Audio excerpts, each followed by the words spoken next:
française marquent des points au Scrabble. Pendant ce temps, un petit groupe de Québécois de vieille souche tente par tous les moyens de faire la promotion de la langue et de la culture d'ici. Dans le sous-sol de l'école, on dirait un complot, une réunion secrète. Pourtant, c'est ouvert à tout le monde. 8 étudiants encadrés par 3 enseignants, c'est le comité de promotion du français. Entre deux bouchées, on s'inquiète de la langue. Jean-Sébastien Marsan, du secondaire 5, a fondé le comité l'an passé. Moi, je suis arrivé ici il y a 2 ans. J'étais en secondaire 3. Je recommençais mon secondaire 3, que j'avais échoué ailleurs. Puis, disons que j'ai fait un saut de la planète Terre à la planète Jupiter, mettons. Là. Pourquoi? Il n'y avait pas moyen à peu près de converser en français avec quelqu'un dans une classe. C'était rendu que les professeurs, pour mieux faire comprendre une idée, communiquaient en anglais. Alors moi, au début, je m'en suis pas trop soucié parce que on s'adapte à tout, hein. Moi, j'enseigne le français. Quand j'enseigne le français, il faut d'abord que mes élèves l'apprennent. C'est une langue qui est difficile, donc ça demande énormément. Deuxièmement, il faut que, mais moins cette année à cause de, je pense bien, du comité, il faut que je sensibilise les élèves à l'utilité d'apprendre le français, ce qui n'est pas évident à Saint-Luc. Si on fait une action dans l'école, on se réfère à la loi 101 qui n'est pas respectée. On dit aux élèves, écoutez, vous êtes au Québec, on a une loi, personne ne la respecte. Nous autres, on n'ira pas chercher la police, mais on va quand même essayer de vous... moi, je pourrais dire, de vous faire comprendre qu'on n'a pas le choix, nous, dans une école francophone. Ce problème-là, c'est un problème qu'on dit souvent, on tient les jeunes à bout de bras. On essaie de faire avancer certaines choses. On fait des pancartes. Le petit jeune ici, là, de secondaire 2, il fait de belles pancartes. Mais il y a le côté un peu de peur.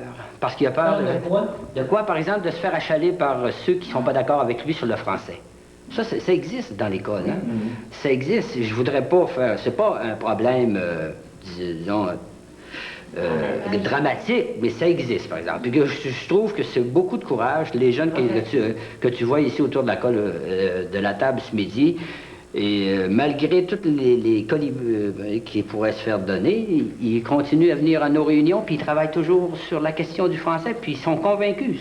Ceux qui sont autour de la table, c'est du monde convaincu. Oui, mais vous êtes en train de me dire qu'il faut du courage pour faire la promotion du français à Montréal. Dans l'école, ici, je dirais oui. En particulier à cause du manque de fierté des Québécois de souche. J'ai des étudiants indo-pakistanais, philippins, haïtiens, vietnamiens. C'est sûr que si on justifie auprès d'eux l'emploi de la langue française, si on leur mentionne qu'il y a en particulier 17 millions d'Américains d'origine franco-québécoise, que nous avons largement consacré au développement et à la découverte de ce continent, que le français n'est pas une langue ancillaire, que ce n'est pas une langue tombée en désuétude, ils sont les premiers à en être convaincus. Eux-mêmes sont trilingues dans certains cas, quadrilingues.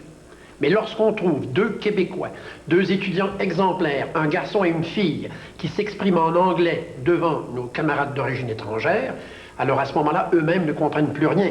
Et mettez-vous à la place des étudiants haïtiens qui parlent français et créole, qui s'adressent à un Québécois en français et qui se font répondre en anglais, pardon, en slang afro-américain. Tant qu'un gouvernement n'aura pas une politique claire, tant que l'ambiguïté du statut du français va demeurer au Québec, bien, ça va apporter ces difficultés dans l'école. Cette semaine, comme activité, on présente le film Mon oncle Antoine. On veut sensibiliser les jeunes à l'histoire récente du Québec où l'anglais était la langue des patrons.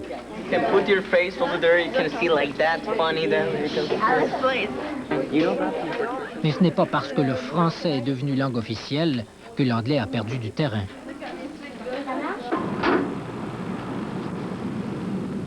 Maudite cloche de bâtard, ça fait 2 mois que je le demande de la réparer. Va finir par me tanner. Va tout crisser ça en bas de la dompe un de ces 4 matins, moi.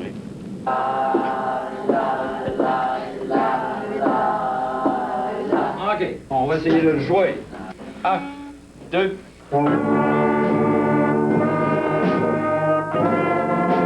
Difficile à vendre, cette culture québécoise, cette langue française? Oui, surtout si la clientèle est surtout préoccupée par autre chose. C'est le cas de bon nombre de ces jeunes qui, même après quelques années passées au Québec, doivent encore résoudre leurs problèmes d'intégration, d'identité. Quelle valeur j'avais placée au tableau, déjà? Oh Je là me là. souviens pas, là. Non, regardez pas dans votre livre. Micheline Vervet enseigne la morale en secondaire 2. Ce matin-là, on discutait des valeurs.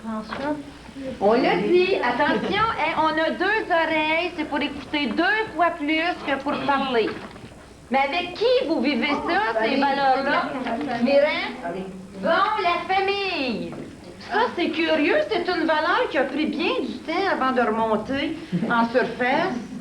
C'est bizarre, ça. Trouvez-vous qu'il y a une différence entre la famille montréalaise à comparer avec la famille que vous étiez auparavant, dans le pays d'où vous provenez? Tu sais, avant, nous autres, on faisait pas le manger. Tu sais. Mes parents faisaient pas manger, c'était quelqu'un d'autre qui faisait manger pour nous autres. Ah oui?